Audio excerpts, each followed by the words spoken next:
Newsbreak. Sa headlines kan mga barata, DOH Bicol nakapagrehistro na ng 70 biktima nin paputok. Isyu sa inirereklamong bagas na itinaok ang lokal na gobyerno kang Naga kan Desyembre, sinimbag ni Naga City Mayor Len Robredo. Bicol Central Station as in Market Enterprise and Promotions Office may marhay na income kang Desyembre. Maestra na nagmumotorsiklo na paturog nakabudal sa konkretong poste, irido. Hinahanap na para sira hali sa nalubog na baruto sa Karamoan, Camarines Sur. Gada naman kan madiskubre. Uya ang mga bareta sa aldaw na ini. Ako po si Maika Angeles.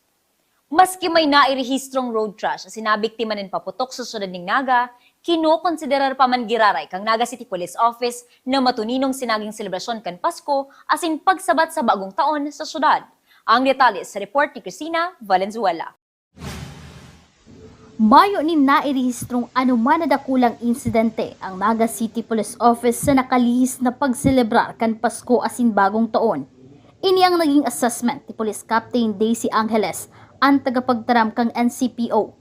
Base sa record kang PNP Naga, igwasa ng sarong biktima nin paputok ang naireport sa indang opisina kan nakaaging Pasko. Mantang 5 man ang nairehistrong insidente nin road crash. Sa paglaugman kan bagong taon, 3 na newly identified individual ang nagpositibo sa drug by bus operation kang Naga City Police Office.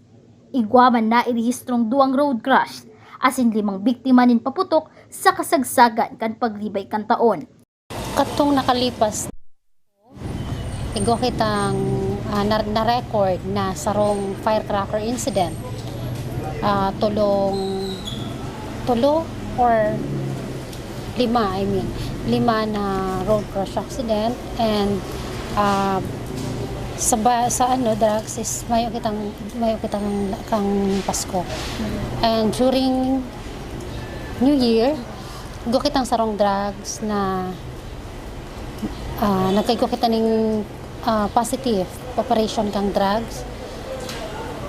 Igo din kitang 2 na road crash accident, tsaka ang naging firecracker incident is 5 ang incident na naglaog katong New Year. So ang assessment igdiyo, since mayo kitang significant incident na nanotaran or na-record during the celebration, masasabi ta ng ang celebration kang Pasko and New Year is naging peaceful. Sigon pa sa Naga City Police Office, naging dakulang tabang ang ginibong monitoring kang pulisya sa mga nagtitinda nin paputok sa syudad kang Naga, kun kaya kadikit sana si bilang kan nabiktima nin paputok ngunya na taon. Pagabot sa paputok, igwa kitang monitoring kang sa tuyang mga vendors. Puon pa lang kang December nang nag-start sinda ning pagtinda, nagkaigwa na kita ng monitoring katabang ang tuyang LGU and barangay officials. Nag-iikot kita, iniikutan ta daily ang sa tuyang mga vendors, even itong mga small grocery stores na yaon sa barangay, hinihiling ta para masiguro ta na mayo talagang makalusot na nagtitinda ng mga paputok na illegal. So far wala kitang na monitor mayo man nagbalgar na nagtinda or nagpalusot ng mga illegal na paputok. Kaya mayo mas masabi tang naging effective ang sa tuyang pag-aral daw na pag-remind sa inda para din sa seguridad ng mga tao. Mientras tanto, balik trabaho na puon kasubagong aga ang mga PNP personnel kang Naga City Police Office na nakabreak kan nakaaging bagong taon. Actually, si consolidation ni katong mga nag-break last New Year. So nagbalik and nagkigwan ning accounting sa bagong aga. Para sa Janahan TV 48 Naga, Cristina Valenzuela, Newsbreak. Mientras tanto, ngunya na bulan ng Enero, epektibo na ang pagbabawal kan paggamit ng mga e-bike sa National Road.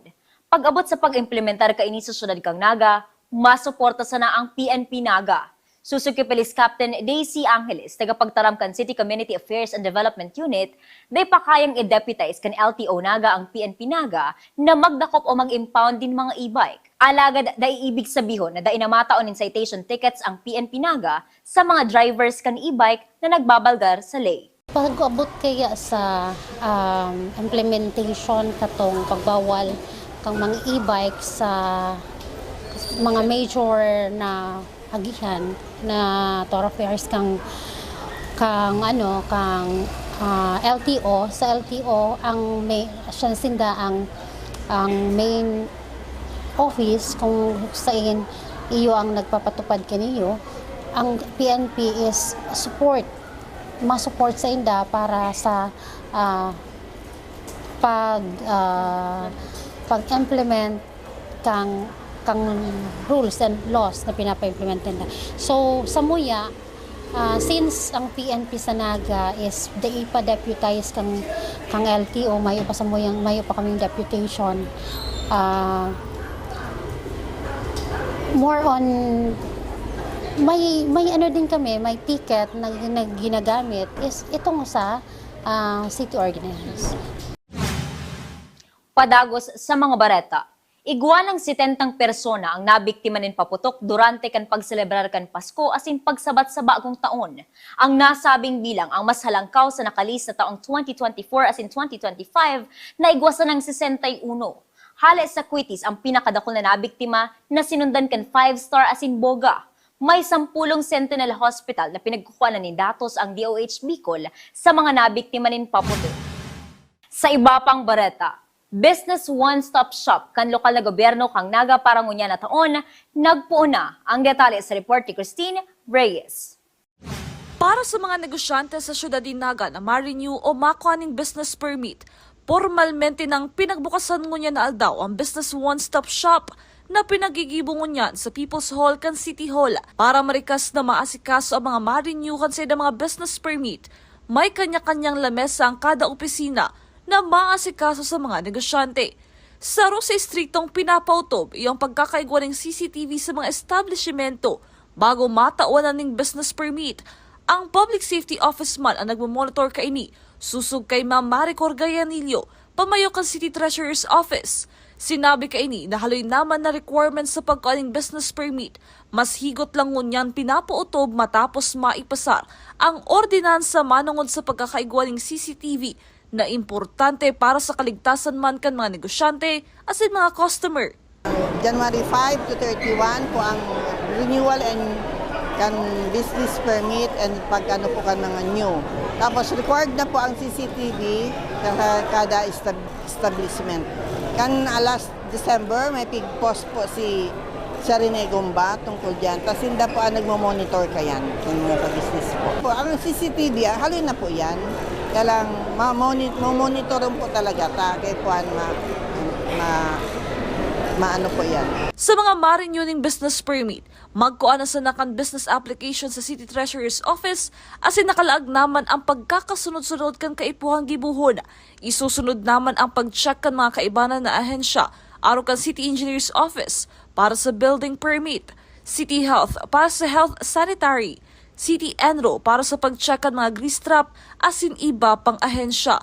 Para matauanan ng permit, kinakaipuhan na maipasakan mga ini ang gabos na inspection kan mga opisina. Magkuha po kami ng business application. Sa likod po kami business application. Yan po dyan ang mga requirements.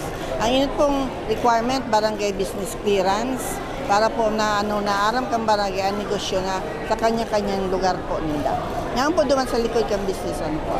Gaya po mag-clearance po ang mga negosyante, ang mga business owners, naman sa CEO, as to building permit, sa city planning, as to zoning clearance po, sa city health, sa health sanitary permit, and sa Enro, dyan sa mga grease trap po, sa mga gabos po yan na agyan. Bago po makataon ng mayor's permit, kaya po makomplete yan mga sa clearances po mapirmahan. Ang Business One-Stop Shop ang nagpoon ngunya na aldaw, asin madurar hanggang sa January 31 ngunya na taon. Kung makalampas man sa petsa na itinao, magkakaigwama ng penalty na 25%.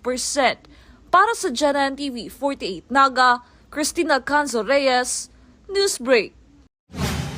Sa kasumpay na bareta, lampas 9,000 na mga business owners ang nagparehistro kang nakaaging taon, kaya pinaglalaoman kang City Treasurer's Office sa pamamayo ni Ma'am Maricor Gayanilo, nagabos liwat magparehistro asin madagdagan pa ang mga negosyo ngunya na taon. Nangangahulugan na dagdag income ini sa syudad ning Naga.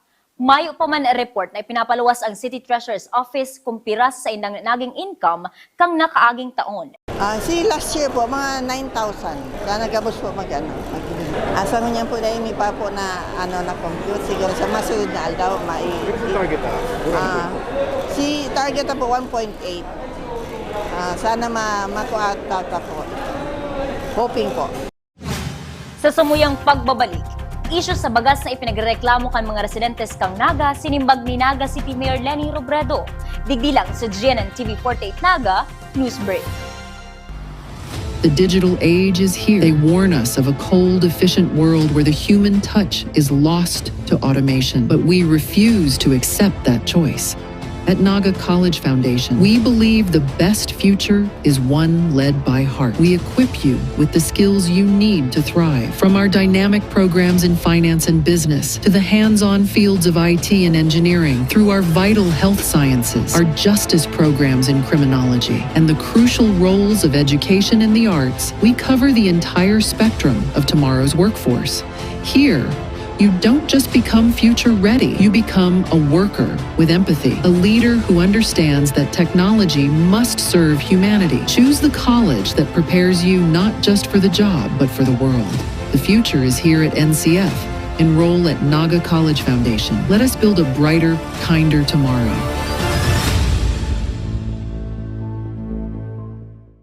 The future is a race. At Naga College Foundation, we don't just keep up, we set the pace and we change the game. College of Business and Management, where ideas grow into enterprises. College of Teacher Education, shaping minds that shape the nation. College of Health Sciences, where compassion meets innovation. College of Engineering, designing solutions that redefine tomorrow. College of Arts and Sciences, fueling creativity, culture, and connection. College of Accountancy and Finance, empowering the economy through mastering numbers and markets. College of Criminal Justice Education, protecting communities with excellence and integrity. College of Computer Studies, coding the language of the future. And with NCF micro-credential programs, you don't just wait for the future, you leap into it. Gain and demand skills fast, short, powerful, and flexible. Designed to fit your life and fuel your career. 8 colleges, endless possibilities, and micro-credentials to keep you ahead of the game.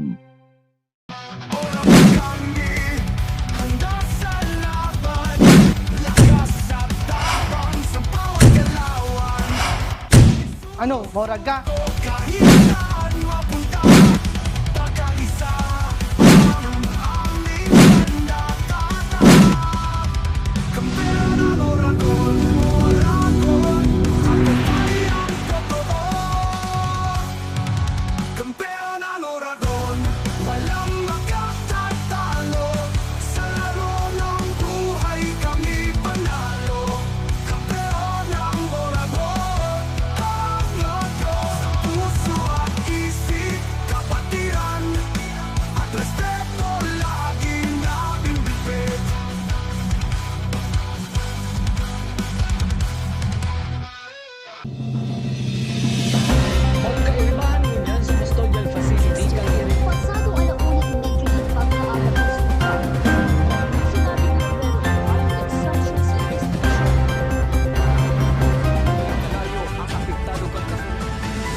Sa pagpapadagos kan mga bareta, isyu sa subuot bagas na maluyang klase na ipinanao kan lokal na gobyerno kang Naga kanakali sa Desyembre, tinawan linaw ni Naga City Mayor Leni Robredo. Ang detalye sa report ni Christine Reyes. December 30 kada kaaging taon kan magpost sa iyang Facebook account si Mayor Leni Robredo manungod sa ipinaabot na problema kan ibang residentes kang syudad, manungod sa mga nakuanindang bagas na may problema. Sa pagbuwalta niya sa iyang opisina, sa iyang pinagsabi na sarong batch sana ang may problema. Ang sarong batch na iyan, igwang 6,000 na natawan, asin 600 sana ang nagreklamo na medyo maitom ang sa idang naresibi na bagas. Nagpromisa man subot ang kooperatiba na supplier na riribayan ang mga ini. Lang sarong batch lang si nagka-problema. Nagtuga si supplier na riribayan. Sa 60,000 na tinautang packs, may nag-report ng mga a little over, di ko alam si last, pero a little over 600 na nag-report out of 6,000. So, igo kitang mga 60,000 pa rin. Igo kitang mga 1% na may problema. Pero nagtuga si supplier na riribayan. Sa ngunyan, mayo pa man ang nagbabalikan sa ng bagas asin bukas sang opisina kan alkalde para akuon ang mga ibabalik na bagas asin riribayan ning mas magayon na klase. Dagdag pa ni Robredo, naghapot-hapot naman sinda sa mga barangay kan mga naresibinin ng bagas. Sa barangay Kalawag, igwaman subot na karesibinin araw kaining bagas. Alagad kang pigsap na, masiram man kung kaya dain naman ninda ibabalik. Mayo pa nagbalik. Naghapot kita sa as of January 2. Naghapot kita sa mga barangay.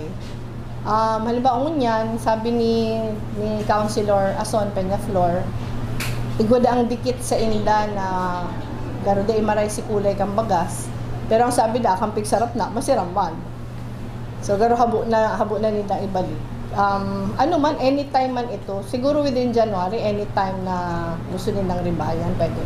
Ang duwang kooperatiba na pinagkuanan nin bagas kan lokal na gobyerno kanaga, iyang Magaraw Cooperative asin Oragon Cooperative sa Libmanan, Camarines Sur. Para sa Janan TV 48 Naga, Cristina Alcazo Reyes, Newsbreak. Mientras tanto, para man sa mga dainatawan kan first wave sa pagtaonin Paskuhan asin na si mga nagpalista, ininaman ang inaasikaso kan lokal na gobyerno kang Naga para ngunyan subot na bulan in Enero, matawan naman sinda. Kabali sa nahilinganin problema ang Barangay Concepcion Pequeña. Pinaglalaoman na mapakarahayman kan syudad ang nasabing listahan kan mga residentes kan barangay para day nasubot magkaproblema sa masunod na Paskuhan sa bulan kan Disyembre. Igwapang dai. In fact, ako nakakuha. Pero nagkaigwang problema si Concepcion Pequeña. Nagkaigwa siyang problema dahil di niya kinaya si... So, yun ang target na this week na susuyo dun ta. Sigamos na din nakakuha. Kasi ang pinaka-importante sa tuya, si listahan. Dahil siya na ang magiging basis. Sa ibang barangay, ang problema ninda, halimbawa Kararayan, kadakol sindang tada na yaon sa barangay hall. Dahil kampig deliver, mayong tao sa harong. Nag-notify sindang pick up po na lang sa barangay. Ang iba nag-pick up na pero garugulpipan tada as of now. As of si pinakahuring hapot, si Concepcion Pequeña ang diin niya pagabos na didistribute.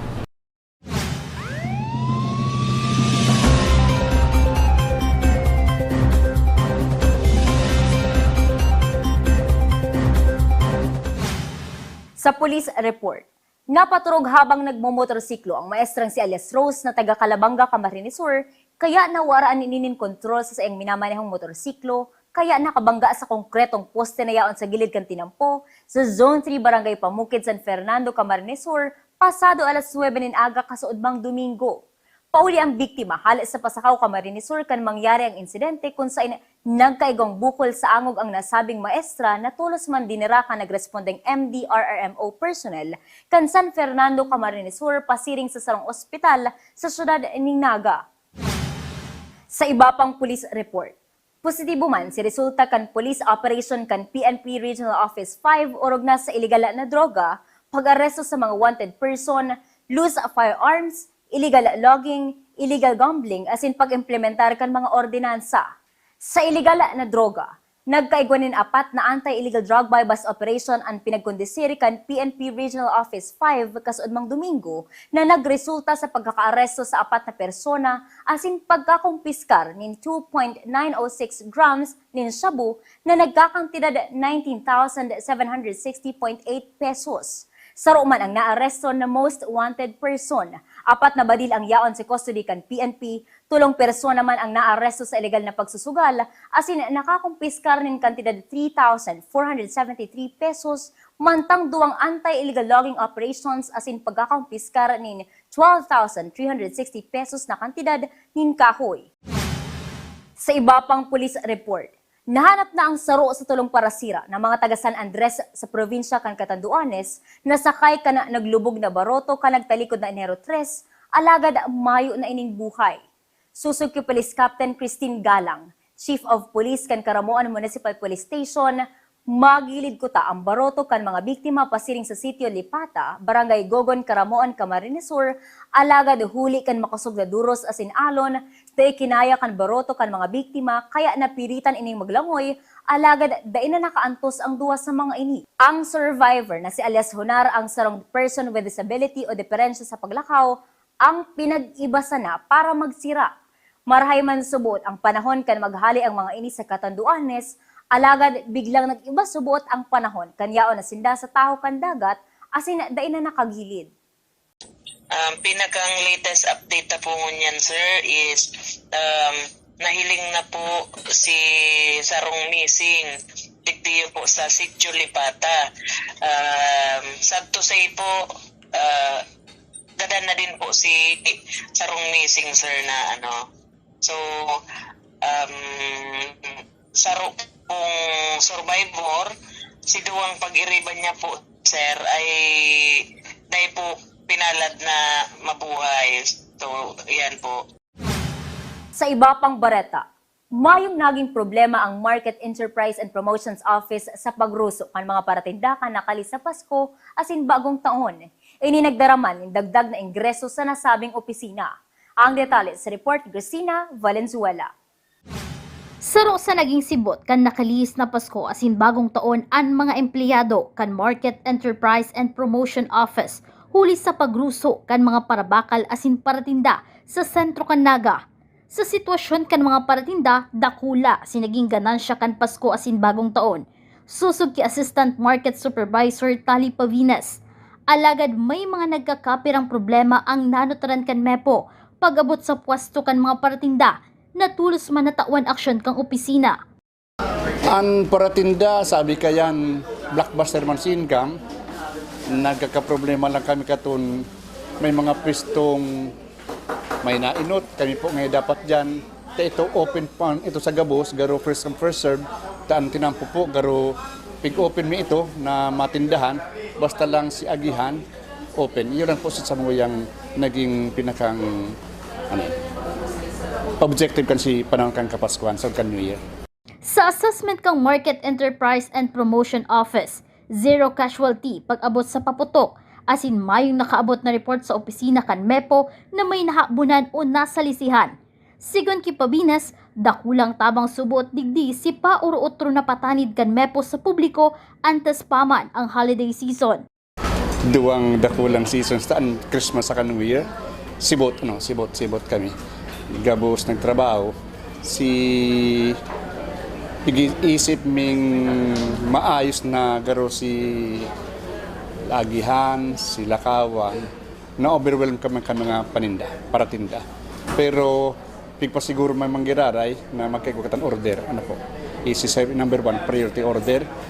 Sa ngunyan ngani, garo sa assessment, ang barita o si pinakang huring istorya, si sa paputok, zero kita, may po kami na-report na insidenteng may naghabon, nagsalisi, o nag-snatch. Yan, dahil kami po kung igwa, ta sa ibang lugar tibaan, pulis igwa, sa muya po, may kaming record. Sa income, may dagdag kami income, base po duman sa Prasada. Ini po mga, baka man ang target mo talaga magkaigwanda ko na income, ang pinakang trabaho mo talaga magkawang order kan pagparatinda, si parabakal, tapos si kainterihan. Yun po sa muyang pinakang objective. Si Samuya, sa paghilmi, mariray, successful man kami. Kainterihan kami ang mga empleyado. Sa ang publiko ko po, garo nag-aaraman kan sa indang si Pauro Otro may pakiulay na dai magras, tayo po naging issue pero Mr. Buya, pag panahon ng 24 sakat 31, yan po si ras kan tao dyan.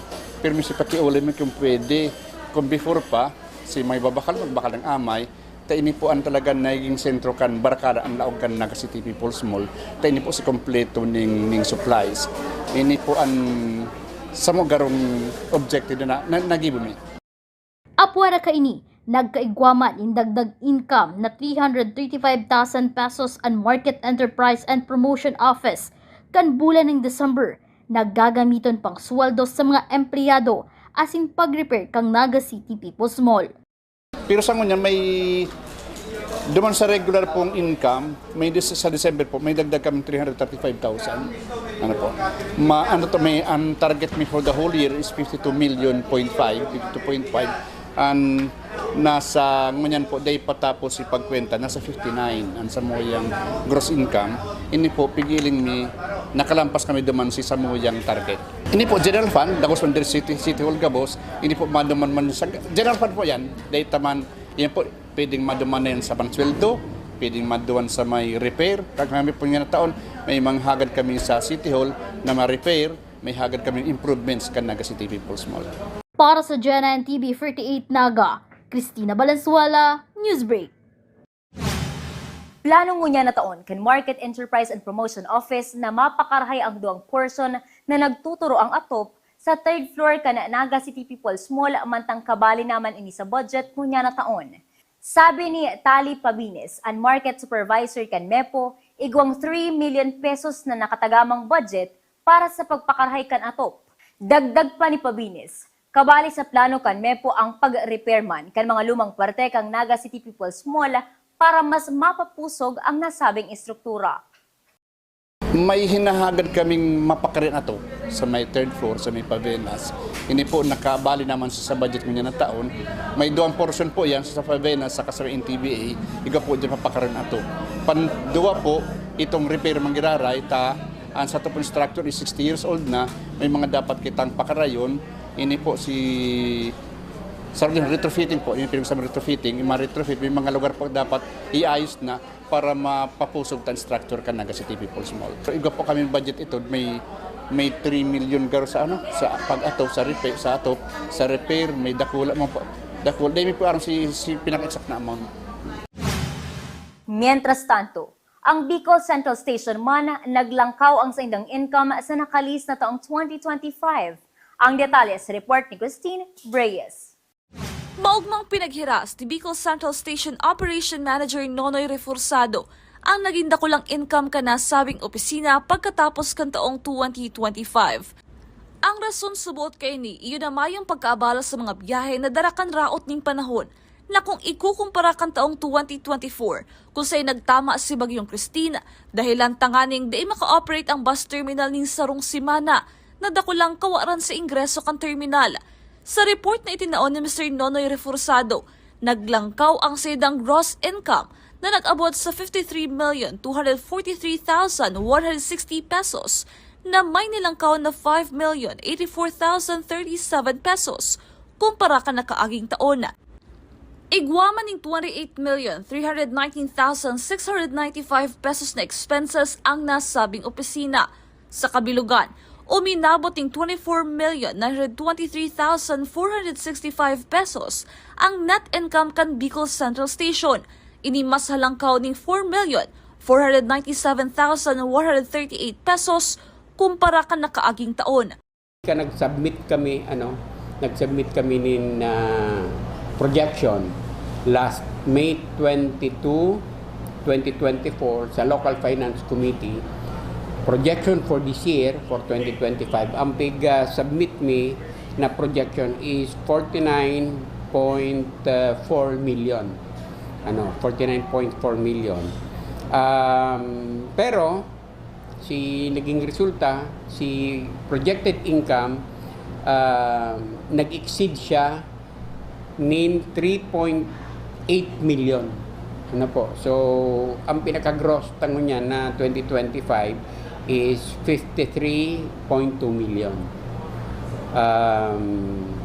Na kung ikukumpara mo siya sa income kan 2024, igwa siyang increase na 5 million.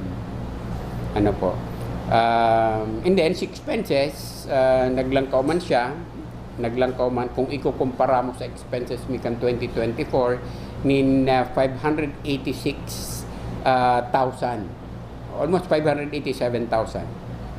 Kung ikukumpara mo itong expenses mo for the calendar year 2024. Pero, nagdagdag kita nin arog kaya na amount, 586,000. Ito naman sa tuyang neto, sinet ko niya na 2025, nagdagdag siya ng 4.5 million as compared to 2024 net.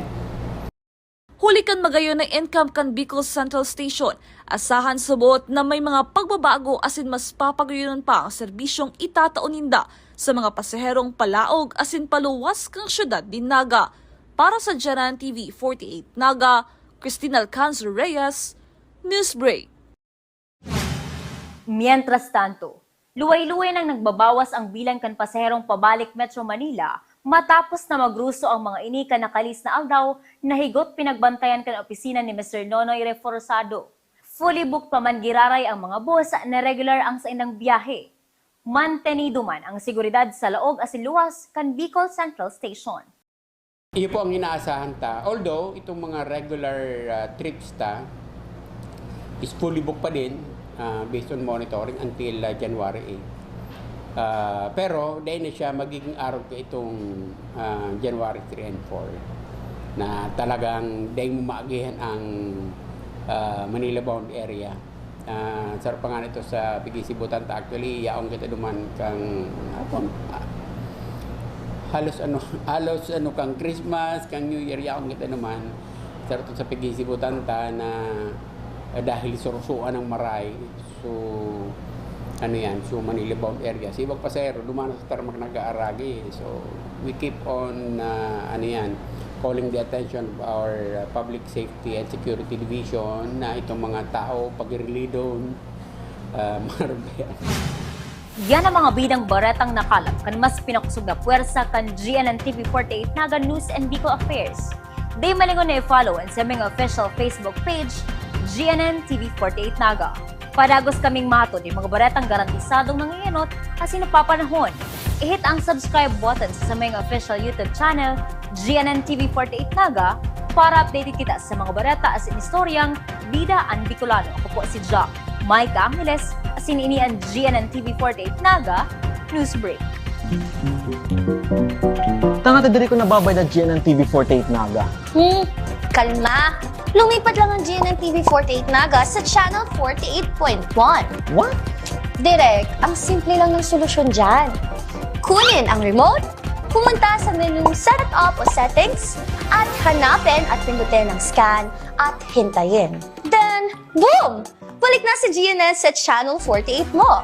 Para sa mga balitang nanguna at napapanahon, At sa mga programang suwak sa panlasa mo. tutok lang sa GNN TV 48 Naga, Bida ang Bicolano!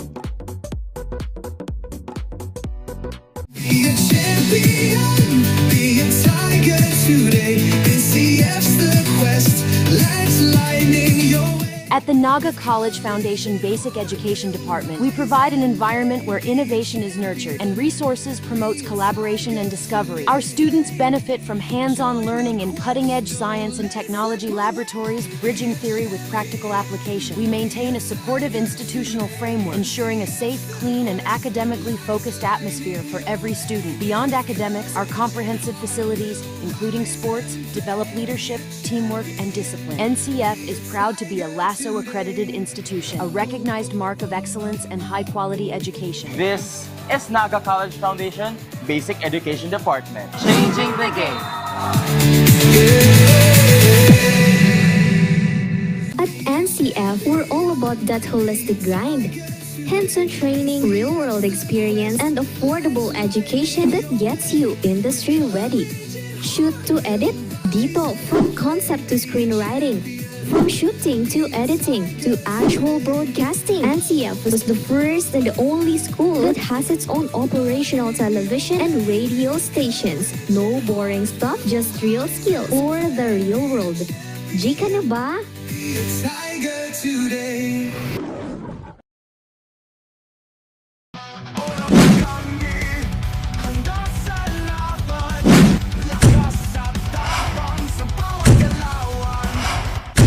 Ano, Moraga?